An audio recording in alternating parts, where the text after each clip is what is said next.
तो अगर सीधे आपको जेबी ले चलते हैं जहाँ पर वार्षिक महोत्सव चल रहा है।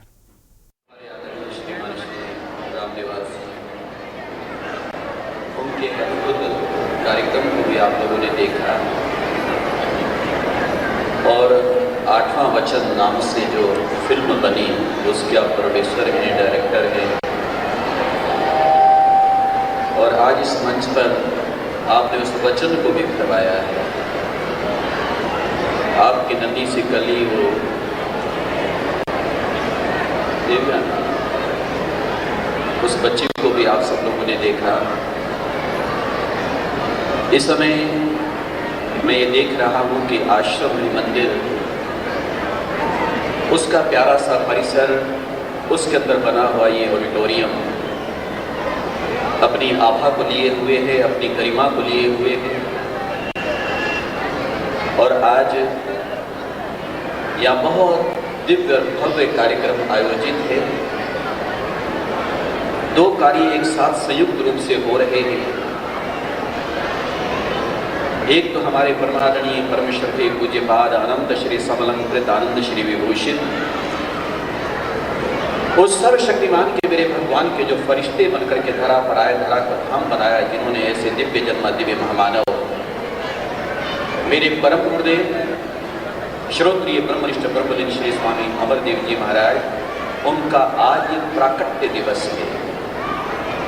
आज का ये दिन था, आज से 139 वर्ष पूर्व माघ पूर्णिमा थी, रविदास जयंती थी, संवत 1941 था, अंग्रेजी तिथि ठीक है वो 31 जनवरी 1885 थी, लेकिन माघ पूर्णिमा थी उस दिन जो आज है।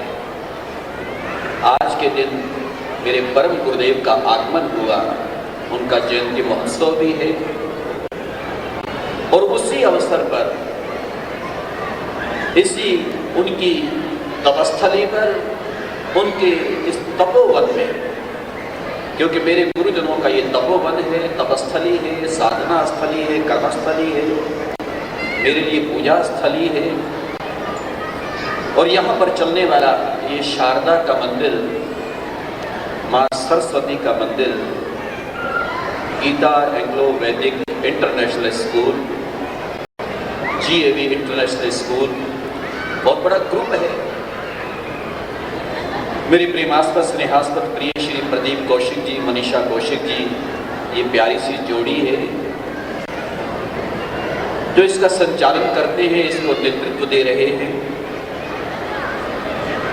अभी आप लोगों ने सुना जिसकी 18 शाखाएं इस समय हमारे प्रदेश में हो गई हैं, बहुत बड़ा एक अपने आप में नेटवर्क है।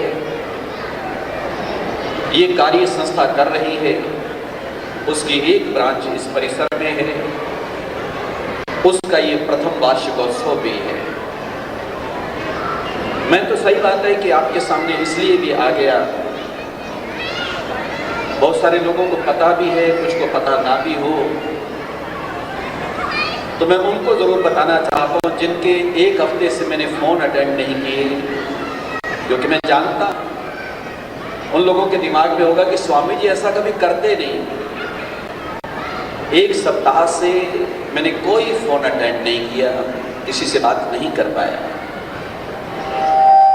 और आज 8-9 दिन के बाद पहली बार कहीं बोलने के लिए भी मंच पर हूँ। आज प्रातःकाल हवन यज्ञ हुआ, मेरे महाराज श्री की जयंती का दिन है। या तो यज्ञशाला में आप थोड़ा समय बोला या इस समय आपके सामने हूँ।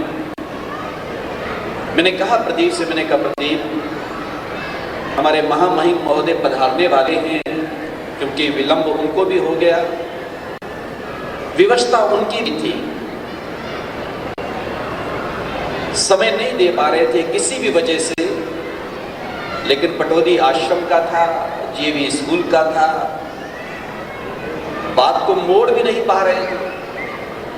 रात्रि में गुरुग्राम थे, दिन में रेवाड़ी थे, शाम को महेंद्रगढ़ थे। अब महेंद्रगढ़ से चले हुए, लाइव लोकेशन बता रही है कि वो रेवाड़ी के आसपास अब आ चुके हैं।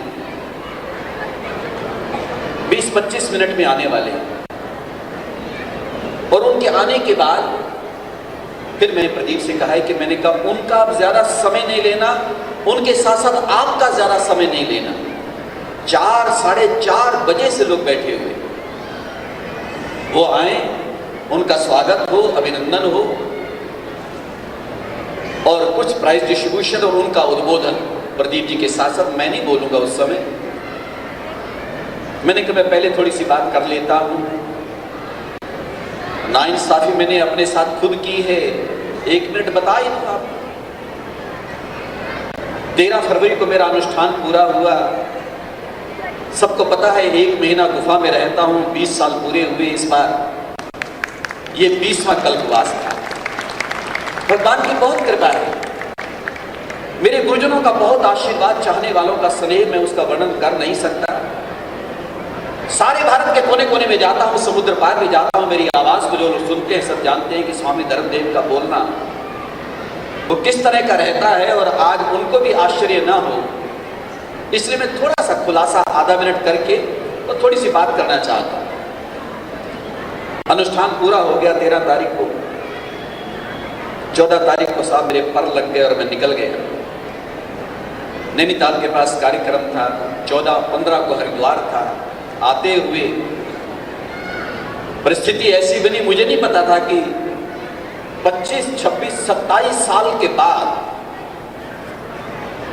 शरीर में ऐसा फीवर आया। प्रवाह मैंने की नहीं। 16 तारीख को जब आके फिर सवेरे चेक कराया, 15 तारीख को अभिषेक को मैंने रात को कह दिया रास्ते में हरिद्वार से आते हुए, मैंने कहा भैया कहीं रुक जाओ, मेरे से सफर नहीं हो पा रहा, आज पहली बार ऐसा हो रहा है। खैर आया पटौदी, 16 को चेक हुआ, डेंगू की रिपोर्ट आई, पॉजिटिव आया। अपना हॉस्पिटल है साहब, इन्होंने दवा दब दी, दवाइयां, और मुझे लगा कि लो साहब फिर फिट हो गया, बुखार उतर गया। 17 तारीख को मैंने फिर उड़ान भर ली। 18 तारीख को फिर नैनीताल के पास वहां 41 बेटियों की शादी थी, वहां जा पहुंचा था। संबोधन भी हुआ, उद्बोधन भी हुआ, लेकिन बुखार ने भी कहा कि बच्चा तेरे को अब रगड़ूंगा अच्छी तरह से। और जो मुझे 1 हफ्ते तक रगड़ा इस बुखार, मैं कल बेड से उठा हूं। इसलिए मैंने प्रदीप से कहा कि मैं नहीं मंच पर ज्यादा आ पाऊंगा, ना उस तरह से उस प्रवाह में बोल पाऊंगा जैसे मैं बोला करता। लेकिन अब कल से फिर मैं निकलूंगा, अब ठीक हूं, अब फिट हो गया हूं। लेकिन आज आश्रम परिसर में ये 2 काम एक साथ, मेरे आराध्य मेरे परम गुरुदेव की जयंती महोत्सव और साथ में जो उनके जीवन का संकल्प था। मेरे आराध्य मेरे परम गुरुदेव उनके जीवन का लक्ष्य था, जिसको उन्होंने आज से 104 वर्ष पूर्व 4 अप्रैल 1920 उस दिन लिया था। वो संकल्प क्या था कि हे मेरे परमपिता परमात्मा, हे सर्वशक्तिमान मेरे भगवान, तूने मुझे अपनी दुनिया में भेजा है, तूने मुझे अपने संसार में भेजा है। अगर तेरी बनाई सृष्टि में आया हूं, मेरी काया मेरा कलेवर इस समाज और राष्ट्र के काम आ जाए, मैं कुछ कर जाऊं। प्रेरणा ईश्वर की थी, ये उन्होंने स्वयं कहा कि मुझे ईश्वर की प्रेरणा हुई।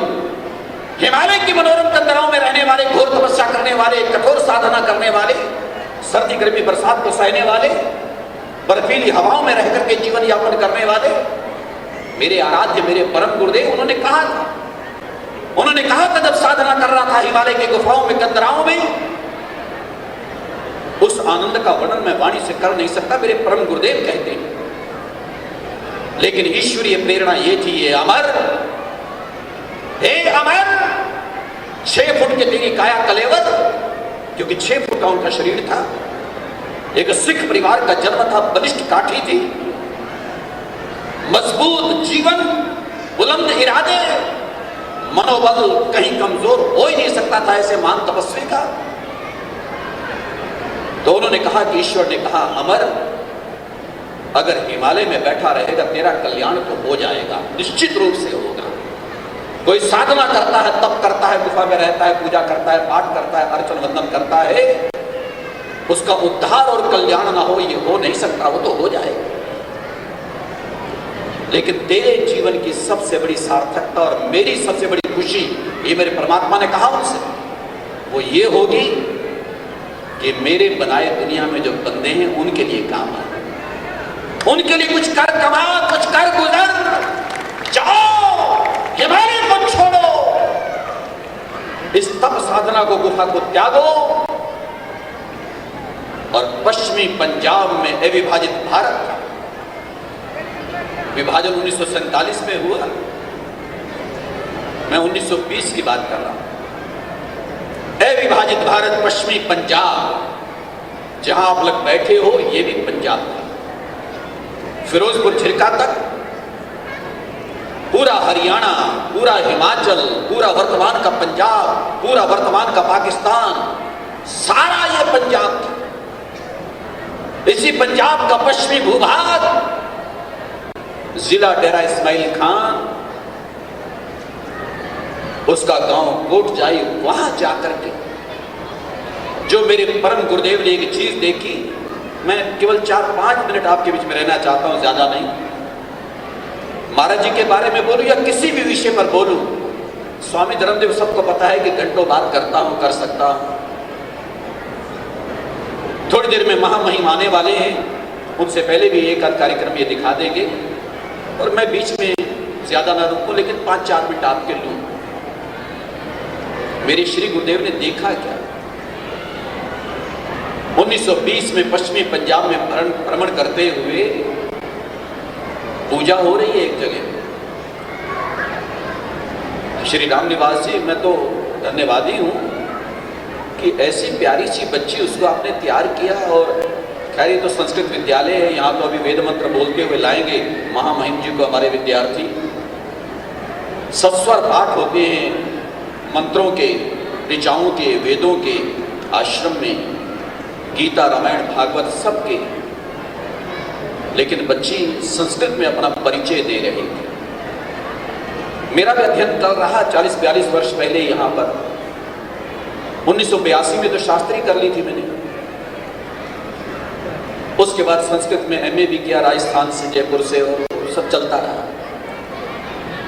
लेकिन वहां पर पूजा चल रही है, पंडित जी पूजा करवा रहे हैं, मंत्र बोल रहे हैं, लेकिन वो मंत्र थे संस्कृत के, पर संस्कृत में लिखे हुए नहीं थे। संस्कृत के मंत्र वो उर्दू में लिखे हुए थे, अरबी भाषा। बस उसको देखा था मेरे परम गुरुदेव ने, और वही उनके सीने में दर्द पैदा हुआ कि हम भारत के लोग, ये भारत की संस्कृति, ये भारत का बोलबाला पूरी दुनिया में, सारी दुनिया का गुरु कहलाने वाला भारत, जिसके लिए एक बात कही जाती, भारत से प्रतिष्ठे द्वे संस्कृतम संस्कृतिस्तथा। तो यहाँ पर आप सुन रहे थे स्वामी धर्मदेव जी को, जो बता रहे थे किस तरीके से कठिन प्रतिज्ञा करके उन्होंने जो भारत की संस्कृति है उसको आगे बढ़ाने का अपने गुरुवर से जो आशीर्वाद लिया था उसको आगे बढ़ा रहे। हम इसी पर वापस लौटेंगे, लेकिन एक छोटे से ब्रेक के बाद। आप देख रहे हैं के न्यूज, खबरों का सारथी। ब्रेक के बाद आपका स्वागत है। सीधे आपको ले चलते हैं जेवी, जहां पर वार्षिक उत्सव में स्वामी जी बोल रहे हैं। नीटू ने किया सब, आपकी उपस्थिति है, प्रबुद्ध लोग हैं, एक एक व्यक्तित्व यहाँ पर है। मेरे देवेंद्र नुहानी जी, हरीश बेकरी को कौन नहीं जानता, गुरुग्राम में, या तो ओम स्वीट वाले हैं ओम प्रकाश कथुरिया जी, या ये दोनों हमारे भगत हैं, हरीश बेकरी वाले, वो भी नुहानी जी आए हुए हैं। सब परिचय धीरे धीरे होता रहेगा। वैभव जी आए हैं, यादव जी आए हैं, प्रभु सब पर कृपा करें। अभी अभी मैंने देखा कि मध्य में से हमारे बहुत प्रिय डॉक्टर परमेश्वर अरोड़ा जी, हाँ वो बैठे, पिछली पंगत में मुकेश जी हैं, आप सब पहुँचे हो। अब मैं नाम लूँ ना, तो आप में से मैं नाम से आधे से ज़्यादा लोगों को जानता हूँ, शक्ल से सबको जानता हूँ, लेकिन जैसे मैंने आपसे कहा कि मैंने तो माइक छोड़ना है, उधर उनका भी सायरन मुझे लगता है रिवाड़ी से इधर बजना शुरू हो गया है। काफिला आ रहा है महामहिम जी का, बस वो आए और उसके बीच में जो औपचारिकताएं हैं मेरे प्रिय प्रदीप जी उसको पूरा करेंगे। बस कुछ लम्हे आपके बीच में रुकूं और इतना कह दूं कि मेरे आराध्य मेरे परम गुरुदेव ने वो संकल्प लिया। ठीक है, वहाँ विद्यालय चलता रहा, 2 के बाद 4 हुए, 6 हुए, 8 हुए, 10 हुए, 20 हुए, विद्यार्थी बढ़ते चले गए। आज आपको हो सकता है सुखद आश्चर्य भी हुआ कि मेरे परम गुरुदेव के वहां पर 1920 से लेकर 1947-27 साल में 3 विद्यालय बने। डेरा इस्माइल खान कोटजाई में पहला, 1935 में दरिया खान मियांवाली में, तीसरा मियांवाली जिले के मनकेरा में, उसके बाद विभाजन हो गया और 3000 एकड़ जमीन थी मेरे श्री गुरुदेव के पास। आप अंदाजा लगा सकते हैं कितनी बड़ी हस्ती थे, जहां पर महात्मा गांधी, जवाहरलाल नेहरू जैसे लोग उनके पास जाते थे। पुनर्वास मंत्री बने रिहेबिलिटेशन मिनिस्टर मेहरचंद खन्ना भारत सरकार बनने के बाद, वो मेरे श्री गुरुदेव के शिष्य थे। राय बहादुर रोचीराम खट्टर जिन्होंने सबसे पहले वहां पर झंडा लहराया था, जिनका बेटा जगदीश आईएएस कमिश्नर रहे और मारुति के एमडी रहे, उनका नाम भी मेरे गुरुदेव ने रखा था जगदीश खट्टर। उनके दादाजी ने सबसे पहले 1920 में जब झंडा लहराया गया था तो राय बहादुर रोचीराम खट्टर थे। सारा इतिहास मेरी आंखों के सामने, मेरी जुबान पर रहता है, मेरे हृदय में है। उल्लेख मैं सब नहीं कर सकता, लेकिन केवल इतना बताना चाह रहा था कि वहां से चल करके आखिर विभाजन हुआ। हरिद्वार होते हुए, करनाल में होते हुए पटौदी आए और आज पटौदी आपके सामने है, जहां पर ये विद्यालय संस्कृत का विद्यालय है या वानप्रस्थ आश्रम है या गौशाला है या मंदिर है, या यहाँ जेबीटी क्लासें चलती रही, ओटी क्लासें चलती रही, एमबीए, बीबीए, वो क्लासें सब चलती रही। और अब मुझे ये लाडला मिला है प्रदीप, बहुत प्यारा नौजवान। ठीक है, पूरा इनका स्टाफ है, मनीषा और ये वो कहाँ गया मेरा नवीन गोयल भी खाने की व्यवस्था देखने गए हैं, क्योंकि मैसेज आया है राज्यपाल महोदय का कि हम आ रहे हैं स्वामी जी के दर्शन करने पर, भोजन करके जाएंगे, तो वो भोजन की व्यवस्था देखने गए। तो जैसे वो भी दीक्षित हो गया है, नवीन भी, बहुत सारे लोग दीक्षित हैं। अब ये प्रदीप और मनीषा, इन लोगों ने भी साथ, रेणु वेणु ये भी शामिल हो गए मेरे कल, वो बत्रा भी, बबीता, ये दीक्षित भी हो गए। और मुझे मिले, मैंने इनसे कहा, मैंने कहा प्रदीप एक तरह से एक भुजा, एक बाजू, एक कंधा और मिल गया आपके रूप में, जो मेरे आराध्य मेरे गुरुजनों का संकल्प विद्या का प्रचार प्रसार। विद्या केवल अर्थ करी ना हो,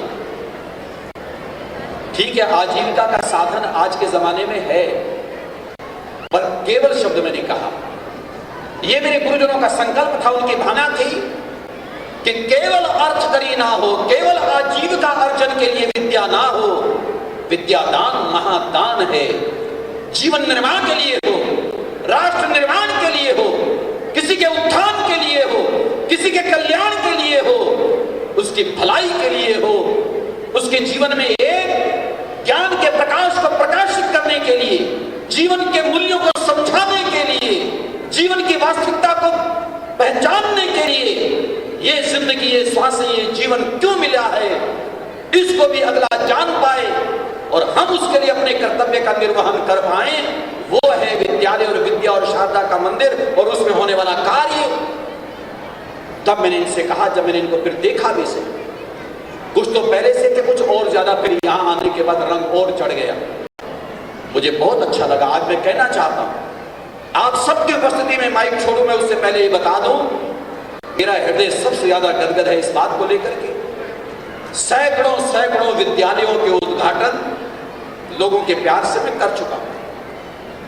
हजारों हजारों 45 साल का समय कम नहीं होता। 20 जुलाई 1978, आज बच्चों ने तो वो दिखा भी दिया। 20 जुलाई 1978 को 1978 को मेरा नाम स्वामी धर्मदेव हो गया था, भोला से बदल कर। 45-46 साल का समय कम नहीं होता। कितने हजारों हजारों कार्यक्रम अटेंड किए। श्री राम निवास जी ने कहा, मुझे बहुत अच्छा लगा, इस समय हम लोग हरियाणा में हैं और हरियाणा के जितने लोग हैं इस समय यहां पर लगभग आप यहीं के हैं, थोड़े से गिने चुने बाहर से आए हैं। उन सब लोगों को आज एक पंक्ति कह करके आप हालांकि कह गए हो, आपने गर्व महसूस किया कि मेरे ऐसे भारत देश का प्यारा प्रदेश हरियाणा का मैं हूं, लेकिन उन सब लोगों को साधुवाद देते हुए या उनकी प्रसन्नता का ठिकाना ना रहे वो बताते हुए भगवान वेद व्यास ने अपने महाभारत में कहा, हरियाणा के प्रदेश पृथ्व्याम स्वर्ग सन्निभा। केवल हवा में बात नहीं कर रहा मैं, शास्त्र की बात है, ग्रंथ में उल्लेख है। भगवान वेद व्यास का कथन है कि हरियाणा नाम का एक प्रदेश जो पृथ्वी पर स्वर्ग के समान है, या यूं कहें कि धरती पर अगर कहीं स्वर्ग है तो उसके लिए वेद व्यास जी कहते हैं, हरियाणा के प्रदेश पृथ्व्याम स्वर्ग सन्निभा। पृथ्वी के ऊपर अगर कहीं स्वर्ग है तो वो हरियाणा है, हरियाणा। ऐसा मेरा प्यारा हरियाणा, ऐसे हरियाणा के आप सब लोग, हमें गर्व है, हम गौरवान्वित हैं कि ऐसे प्रदेश के। और फिर दूसरा मेरा प्यारा भारत देश, जिस पर हमें नाज है, ऋषियों का, मुनियों का, संतों का, ग्रंथों का देश भारत देश। ऐसे भारत देश के और हरियाणा प्रदेश के हम लोग रहने वाले। आज वहीं पर पटौदी में मेरे प्रिय प्रदीप, मनीषा और आप सारी टीम ने साथ मिलकर के अपने संकल्प को आगे बढ़ाने में अपना योगदान दिया कि यहाँ पर अब मुझे लगता है कि थोड़ा दिक्कत मुझे होने लग गई है, तो मैं ना ही जाऊँ ज़्यादा विस्तार में। तो आप लोगों ने अब साथ देने के लिए कदम आगे बढ़ा लिया है। तो कहते हैं ना कि एक कदम आगे बढ़े, चार पंक्तियां हमेशा कहा करते हैं, तो और बात है, लेकिन दूसरा भी साथ दे और बात कि एक कदम हो साथ में एक कदम दूसरा भी मिल जाए, एक कंधा हो साथ में दूसरा कंधा और भी मिल जाए, तो फिर और बात होती है। तो ये विद्यालय जो कि आपका भी संकल्प है कि यहाँ पर विद्या अध्ययन करने वाले अभिभावक ज्यादातर बैठे हैं इसमें, मैं अभिभावकों को भी आज बधाई दे दूं, शुभकामनाएं दे दूं इस बात को लेकर के कि जहां पर आपके बच्चे पढ़ने आ रहे हैं, हालांकि नजारा आपने देख लिया और कुछ समय पहले से 1-1.5 महीने से मेरे भारत देश में क्या स्थिति बनी हुई है सबको पता है। 22 जनवरी को कौन बोल पाए? 22 जनवरी अभी हमारे आदरणीय सीकरी जी भी बोल के गए हैं। 22 जनवरी का दिन जो रामलला पधारे अयोध्या में और पूरे भारत में धूम मची है राम नाम की। और आज तो प्रदीप जी आपने नाम श्री राम आगमन दिया कार्यक्रम को, और जो प्रस्तुति यहां पर हुई है, जो अभिव्यक्ति अभिनय बच्चों ने किया, मैं बच्चों को, उनको तैयार करने वालों को और बच्चों को जन्म देने वालों को सबको प्रणाम करता हूं, धन्यवाद करता हूं। आप देख रहे हैं के न्यूज, खबरों का सारथी। ऑस्ट्रेलिया है, यूके है, ये तो बड़े बड़े देश, दुनिया भर के देशों में गया हूं। मैंने देखा वहां की जीवन शैली को, जीवन पद्धति को देखा। मैं निंदा नहीं करता, उनकी प्रशंसा भी करता, बहुत उनकी खूबियां, क्योंकि अपनी आदत है अच्छाइयों को देखने की, बुराइयां देखने की है नहीं। लेकिन फिर भी एक बात का उल्लेख जरूर करना चाहता हूं आप सबके उपस्थिति में। ये नासा, इसरो मेरे भारत का है, अपने भारत पर, इसरो पर, भारत के वैज्ञानिकों पर गर्व हमको कि तुमने चंद्रयान को चांद लोक तक पहुंचा दिया है। मेरे भारत के वैज्ञानिकों को तुम पर गर्व है कि आदित्य L1 को यहां से 1.5 लाख किलोमीटर या कितना, उसे 1.5 लाख किलोमीटर की दूरी पर पहुंचा दिया, न 15 लाख किलोमीटर, 15 लाख किलोमीटर गया। मेरे प्यारे सज्जनों, मैं जो बात कहते हुए माइक छोड़ना चाह रहा था, हम आप लोगों को पता होना चाहिए, ईस्ट इंडिया कंपनी भारत में आती है, अंग्रेजों ने शासन किया यहां पर, लेकिन 16 शताब्दियों तक उन्हें कुछ नहीं पता था। बड़े प्रबुद्ध लोग बैठे हैं यहां पर, बड़ी जिम्मेवारी से यह बात बोल रहा हूं। आज अगर अमेरिका पेटेंट करे किसी बात को तो उसको मान्यता दी जाती है, हां देते हैं, कोई बात नहीं। 16 शताब्दियों तक जिनको कुछ नहीं पता था, 17वीं शताब्दी में आकर के उनकी आंख खुली थी। वो कब और कैसे? जब वो भारत में आए थे। यह गौरव की बात है, यह सुनने वाली बात है। 16 शताब्दियों तक घास चलने वाले लोग थे वो। 85% अगर प्रबुद्ध और व्यक्तित्व महान थे, उन 1600 सालों में, जो आज 2023 चल रहा है, मैं ईस्वी सन की बात कर रहा हूं, तो उसमें भारत का सिक्का था। भारत के वैज्ञानिक, भारत के विद्वान, भारत के आचार्य, सूर्य ग्रहण कब लगना है, चंद्र ग्रहण कब लगना है, चांद की दूरी कितनी है, सूरज की दूरी कितनी है,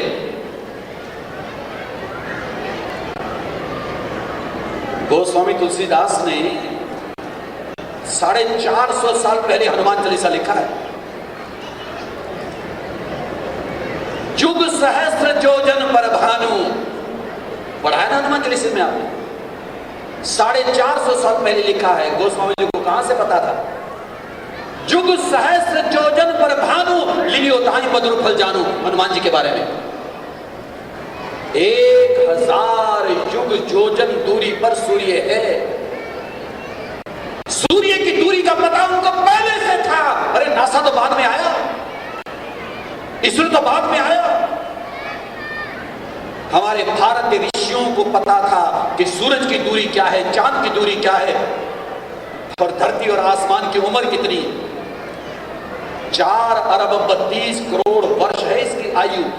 ये पहले से पता है, ये वैज्ञानिकों ने नहीं बताया है, ये हमारे भारत के ऋषियों ने बता रखा है, जिसमें से 1 अरब 97 करोड़ 8,53,124वां वर्ष जा रहा है। ये बीत चुके हैं। 2 अरब 35 करोड़ वर्ष और रहना है सूरज और चांद और पृथ्वी ने। ये क्या विज्ञान ने बताया है?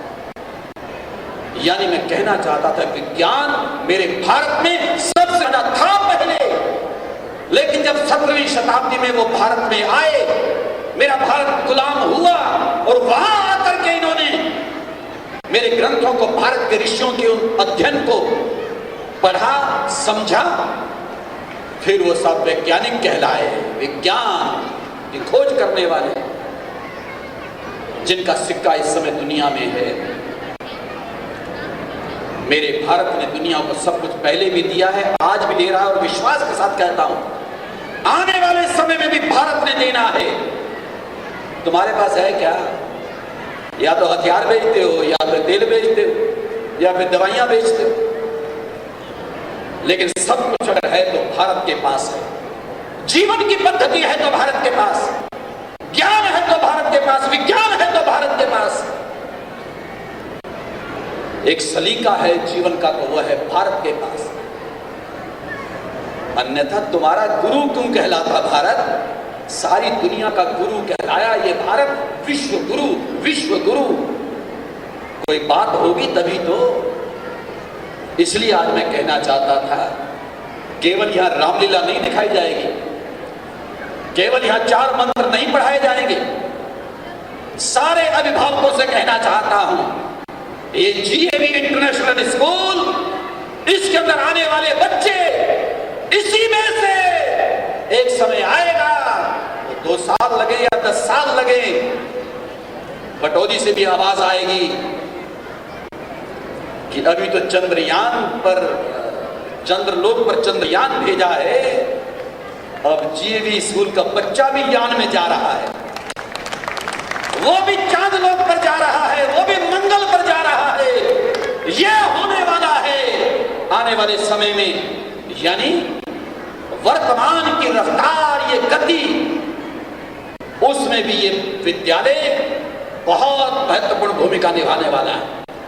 इसलिए मैं अभिभावकों को साधुवाद देना चाहता था कि आपके बच्चों को जो तैयार किया जाएगा, जीने का ढंग भी सिखाया जाएगा, एक जीवन की पद्धति भी दी जाएगी, वो संस्कार भी दिए जाएंगे, अच्छे विचार भी दिए जाएंगे, मानवता का सूत्र भी दिया जाएगा, और आगे बढ़ना है युग की रफ्तार के साथ, वो भी उनको आगे चांद लोक से भी आगे भेजा जाएगा।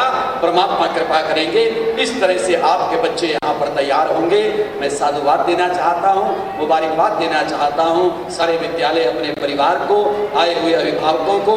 बस अब चंद लम्हे बाकी हैं कि महामहिम जी बस अब आने वाले हैं। आप इतना समय आपने दिया है, अब स्वामी धर्मदेव के कहने से बस थोड़ा सा समय और दे देना, ताकि वो आ जाएं और आते ही उनका अभिनंदन, स्वागत वो सब करके और उनका उद्बोधन करके, आपके कुछ बच्चों के अभी प्राइजेस रह गए हैं, वो उनके हाथों से दिलवा के और बस कार्यक्रम संपन्न कर देंगे।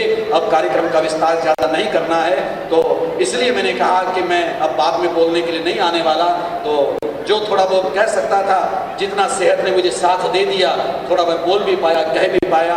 और आप सबको, जितने मेरे मुकेश जी भी जज्जर से आए हुए थे, तो सब लोग पहुंचे हुए थे, हमारे सतीजा वगैरह भी, यहाँ तामू से मनीष वगैरह भी, सब आदरणीय लोग आए हुए हैं। सबको मेरा साधुवाद है, मेरी शुभकामना है, मंगल कामना है। भगवान कृपा करें, कार्यक्रम थोड़ी देर के लिए आगे बढ़ना है, वो आगे बढ़े।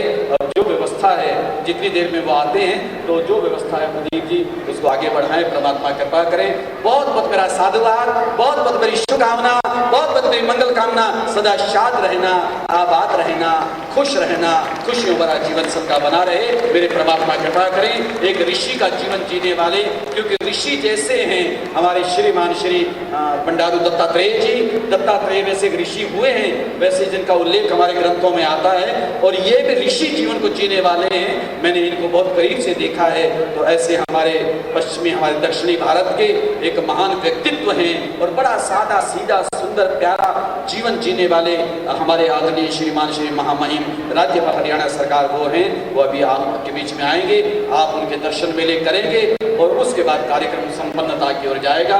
बहुत बहुत साधुवाद, बहुत बहुत शुभकामना, मंगल कामना। आप देख रहे हैं के न्यूज, खबरों का सारथी।